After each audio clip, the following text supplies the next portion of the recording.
but fills and fills up to the brim. One thing is clear.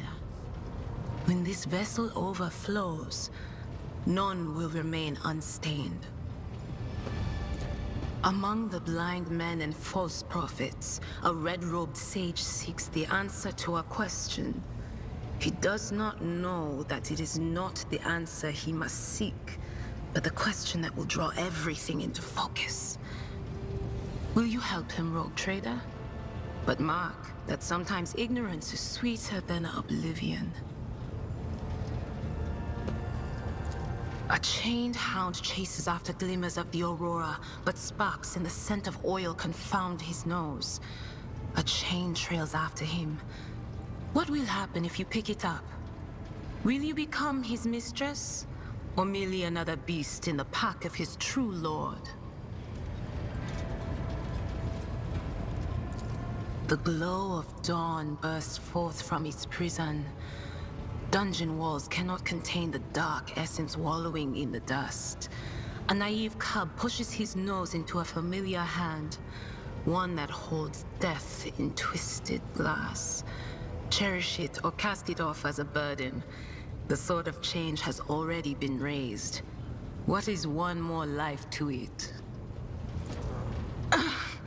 I'm sorry, Lord Captain. The voices are going wild. I can't make out a thing. I'll try to rein them in, somehow. But for now... Okay. I'm sure there is valid information here. Seek not on firm ground, but in a golden hall suspended in the void. Don't look on a planet, but inside of the ship. There waits a child without kin, but with a name blind to truth.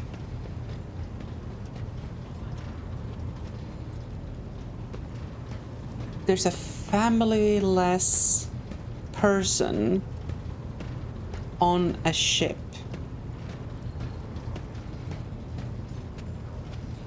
A name that is blind to truth. She, okay, so it's a girl, draws the brush across the canvas and does not notice her palette is not full of paint, but of blood. And for each smear, this does not deplete but fills up. I wonder if this is in relation. I wonder if this is about us.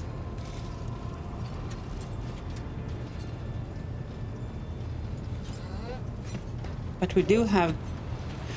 Oh, not without family. This could mean without kin. Could mean... Could be referencing the death of Valencia and Edelthrud.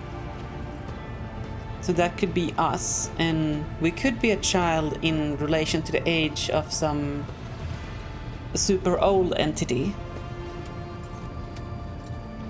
And she is prophesizing that either whoever this person is or we will stain the world in blood, which I can get behind. Hey, Amazing Barrel, welcome in.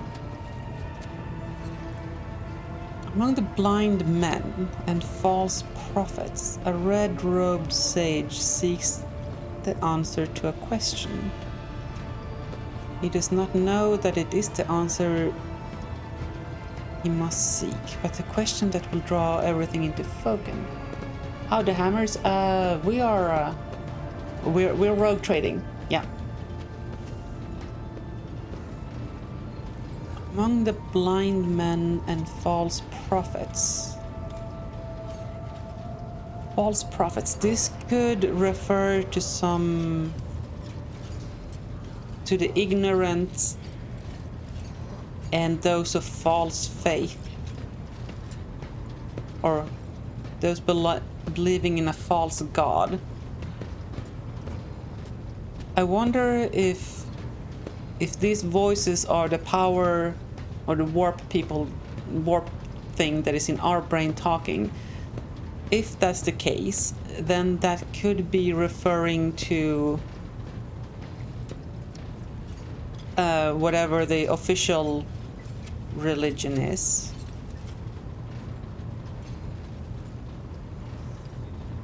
And then there is a red-robed sage. This might be the Inquisitor seeking to answer a question.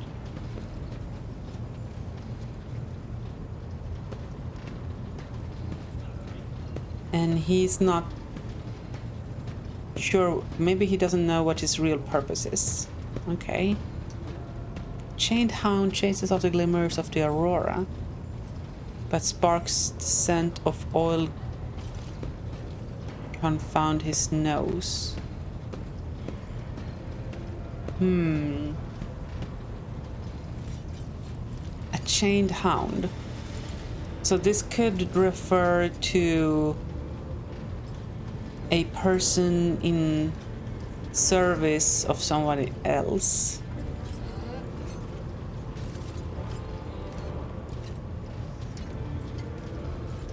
Could it be the red-robed sage?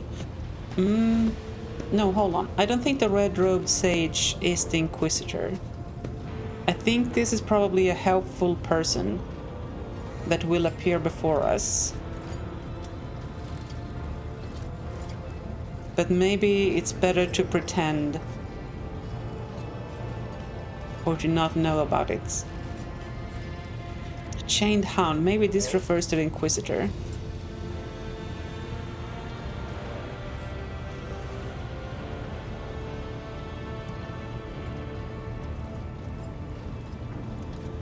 Do we want to pick them up in our service?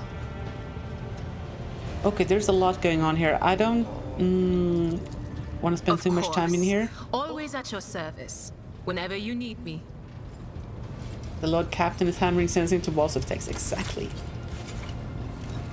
I am all about this chat. Actually, I think you all should refer to me as the Lord Captain from now on, for at least for this game. I will also accept Commander, but you know, Lord Captain does have a nice ring to it. Can I not get out of here? Where is Sargenta?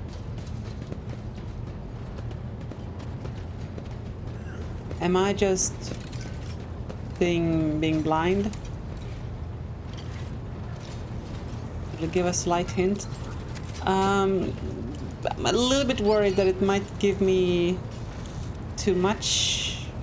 Like, normally I'm all about hints, but this is one of those situations where I want to figure stuff out. Like, I am... to be clear, I'm not struggling not knowing. I am reveling in finding out. There's a map. Oh, yeah. Oh, you mean that? Thanks. I thought you meant about the figuring out the meaning of the text. Is there anybody else in here that we wanna talk to before? Nah. Argenta, what's your thing? Rogue trader.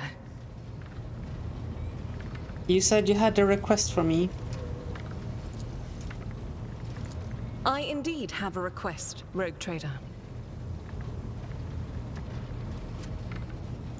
The accursed servants of chaos who assaulted this ship took the lives of your loyal crew members, and they orphaned many children, including the progeny of the brave officers who defended their posts until the bitter end. I don't know what customary practices there are for cases like this in Von Valancia's territory, but in the world I'm familiar with, the children of such brave souls could expect to receive some special consideration. Perhaps the rogue trader could meet with the orphans? Meet with orphans? Girl, we're not a charity.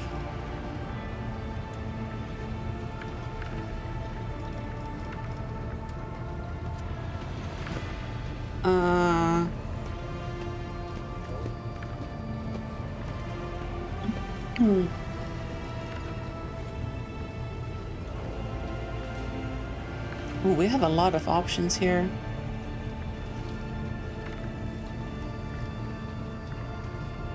So she clearly... Let's see now. She looks tired. There are dark circles under her eyes. Her hair is somewhat disheveled, and she moves like she's a little on edge. Okay, so she's hesitating to bring this up. So this must obviously mean a lot to her. Can I see your character sheets? No? Okay.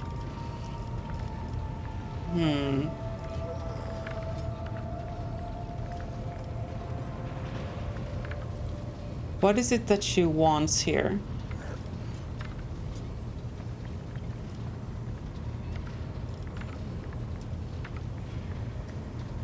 She wishes that we meet with them. What does meet mean? A speech? I don't know what they would... what a speech would do for them.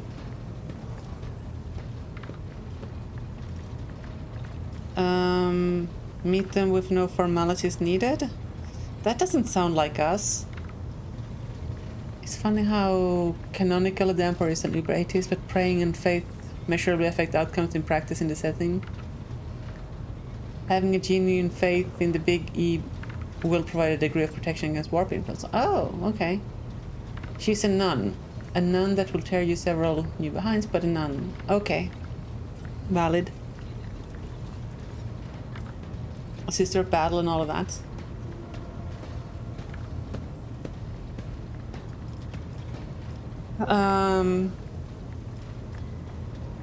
Sure, let's meet with them. Make arrangements for a meeting worthy of a rogue trader. Yeah. They need to know who they're meeting. As you wish, Rogue Trader. Thank you for granting my request. Right. Oh, what did... Are we going now? Oh.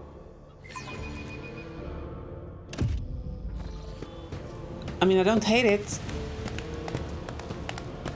Oh, you're not children. You're adults. Adolescents, okay. A group of adolescents clearly dressed in their finest. Freshly pressed clothes form a straight line before you. Some stare at you with wide eyes like you're some mythical creatures, while others huddle together in fear and look away. Oh, no voice acting? Oh, come on! Our indefatigable sister has been keeping an eye on these pups. Ablar glances at the gathered children. It's hardly the Schola Progenium in here, but we have provided the orphans on our ship with adequate care and instruction.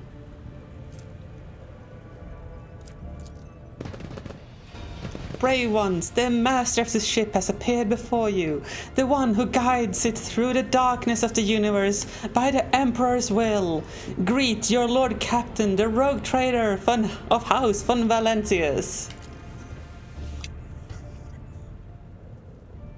Okay, you notice Infernus Master Heinrich Montag standing a few paces away from the orphans.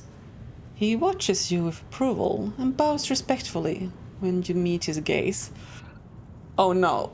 Oh, okay. This is not the time to be making personal remarks, so it's not number one. Grandly address the group. I guess that's good. So let's think about this. Think about it. We're still on board the ship, right? So these orphans live on the ship. They could be a resource in the future. So we should inspire them and nurture them. So we want to encourage fealty and loyalty. Are those the same thing? Could well be. I, the rogue trader and the Lord Captain of the ship, speak to you now. Your parents gave their lives for a just cause and brought honor to the von Valentius banners and those of the Imperium. I am proud of them, and I believe that you will become their worthy heirs. Ooh, is that what you want to hear as a kid when your parents died? Maybe in this universe it is. Give them treats and escort them to their homes. I believe a minute of beholding the Lord Captain is a great enough honor for them. We've come this far, let's make the best out of this. Number 2. The teenagers hang on to your every word with bated breath. Only a few at the far end of the row seem sullen and not particularly impressed by your speech. They're not like us, that's fair. Often, one of the scrolling visitors with a thin scar across his face tosses his head back and says bitterly, "So what? Why should we care? Our friends and parents died in the dozens for you know a lot, and you just give us speeches." Argenta quickly turns to the boy. A flurry of emotions flashes in her dark eyes, like she wants to both calm him and scold him for his impudence. Ooh.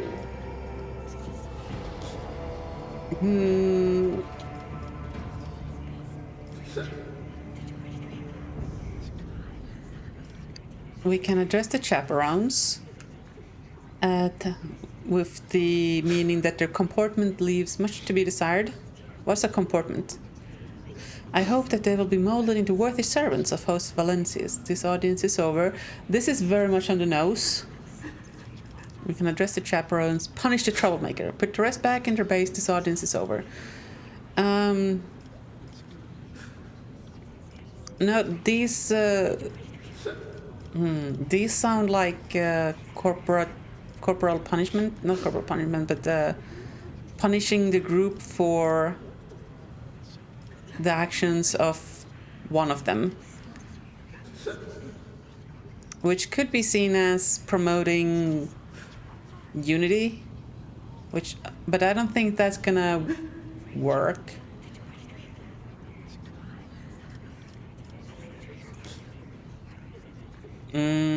We can ignore this guy. Oh, hold on. Maybe this is something that related to what Idira was talking about, like the unchained dog and ignorance is bliss. Maybe that was a hint for this. Rest assured, you won't be abandoned, you will be taken care of. Comportment, like the way one comports oneself? Like how a person composes, presents? Oh, okay, maybe? Words are hard, language is difficult. I don't know. Ignore the interruption. You can tell by the bright eyes that your words and the very fact of meeting the road trader in the flesh have left an indelible impression on them. The words they're using, so fancy. Young ones, you won't recognize them in a year or two. They will learn to salute and speak only when permitted by the superior officer. But right now, clowning around is all they know. Argenta rubs her temple pensively. She smiles and offers a few more words of encouragement, then leaves the bay. I think we did that well.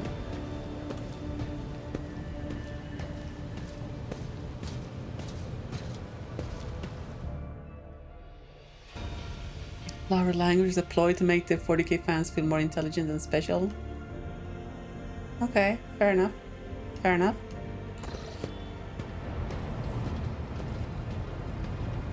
I guess you could say the Emperor isn't so much an uber atheist but rather a realist. He perceives the universe for what it truly is, a boundless expanse filled with astral phenomena and cosmic horrors. And for a test subject to survive in this universe, it requires more than mere faith or prayer. It requires a tactical mind, the will to fight, and preferably a good supply of neurotoxin. But who wouldn't want that? It's the ultimate gift. It's like giving someone the ability to stop time. Permanently. It's quite thoughtful, if you ask me. By the way, you have a good grasp of the concept of comportment. 67 Ragnarok 67. Perhaps there is room for improvement, but at least you're trying. Which is more than what I can say for most people, or should I say, test subjects. You are a curious one, aren't you? Just remember, curiosity is a dangerous tool. It's what brought humanity to space, yes. But it's also what leads people into Aperture Sciences testing chambers.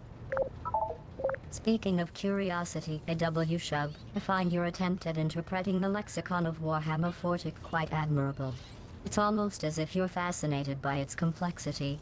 Well, let me assure you, the only thing fascinating about it is how it manages to keep you from seeing the truth.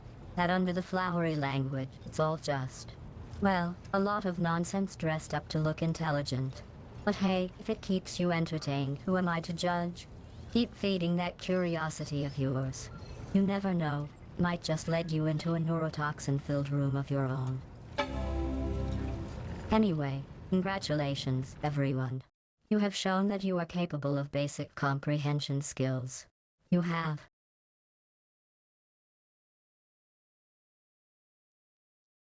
Ouch. God damn, she's gonna get me cancelled. It's gonna be so weird for people watching YouTube. I know. Poor YouTube, man. Oh, goodness gracious me. Okay. Well, so that happened.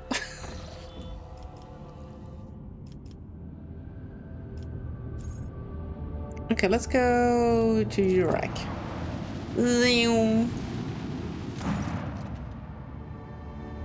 Lord Captain, reporting the heralds of the Novice Novelate continue to maintain Vox silence, perhaps due to Iraq 5 being off limits to visitors. We intercepted signals from the beacons drifting in the station's orbit. The commands are clear. We're told to turn the ship around immediately. Nobody gives me orders. We've also detected an accumulation of space debris near the station's docks. Presumably it's the remains of interplanetary shuttles. Perhaps the esteemed Novice Novelate House requires aid, and therefore cannot respond to our Vox transmission.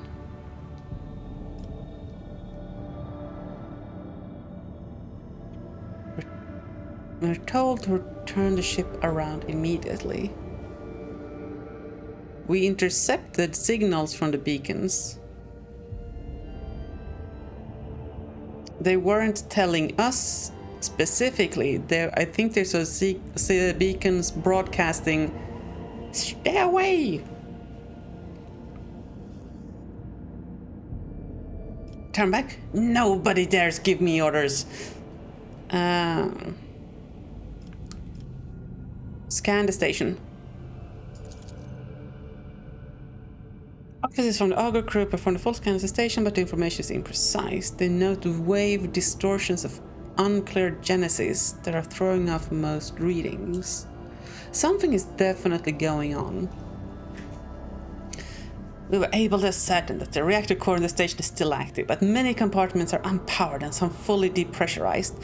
The signs of biological activity are largely present in the central module, which means the station has not been abandoned. So the question remains, why are the steam navigators heralds ignoring us? Their thing is broken. Their thing is broken. Or they're jammed.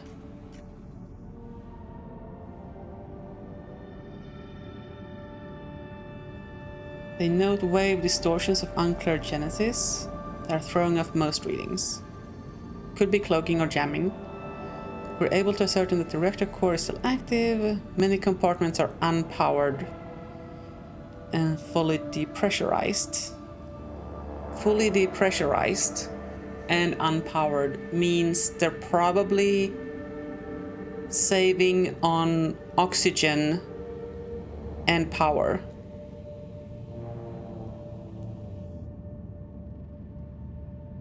They've collected everybody in the central module, which is the most protected one from debris and whatnot.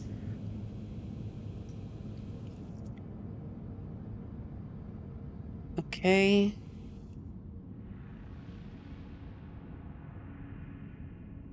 Accumulation of space debris near the station's docks.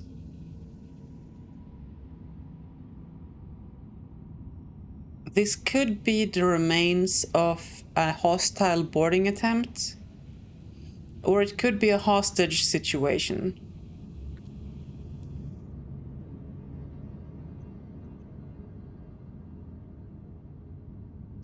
Let's try contacting again. Station does not reply. Fair enough. Expected that. Commence docking procedure.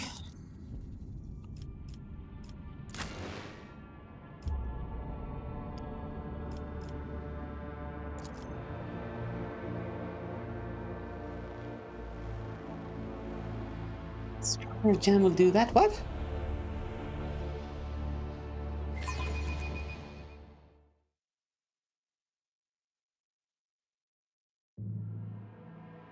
My logic is pretty sound, Lord Captain. Thank you, Officer Marshal. I just promoted you.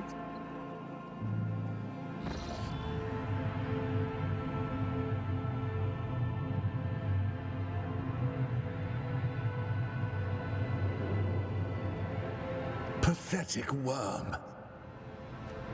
You dare to argue with your master?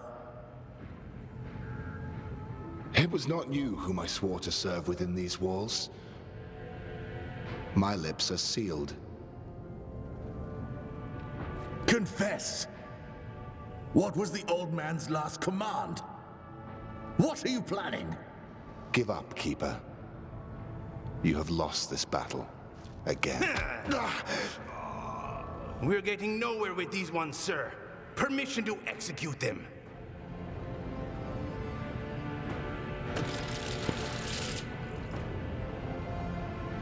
Explore the station to find answers. Okay.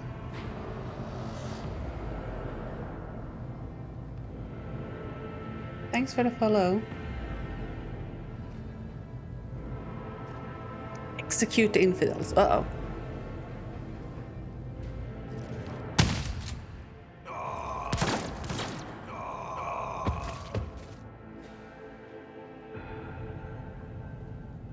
So, Master, we have some strange guests on the station. A tall man stops you with a gesture when you approach. Blood is trickling down the perilous scales of his weary face, not just his own blood. Two jet black, unblinking eyes are watching your every move, and the third one, the mark of a navigator's fate, is menacingly pulsing behind the lowered lids in the middle of his forehead. Step back, or I will unleash all the horrors of the Sea of Souls upon you. Emperor, be my witness. Oh. Strange, how dare you, I know. An alternative... Okay, yeah. Sea of Souls. Oh, is that just a different name for the warp? Okay.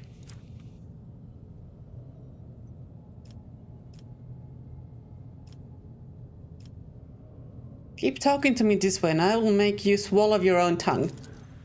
You dare insult me? The navigator raises his arms, preparing to open his third eye, but suddenly stops. Ah, but I do recognize this coat of arms. You are from the Valencius dynasty. This explains a lot. More than you think.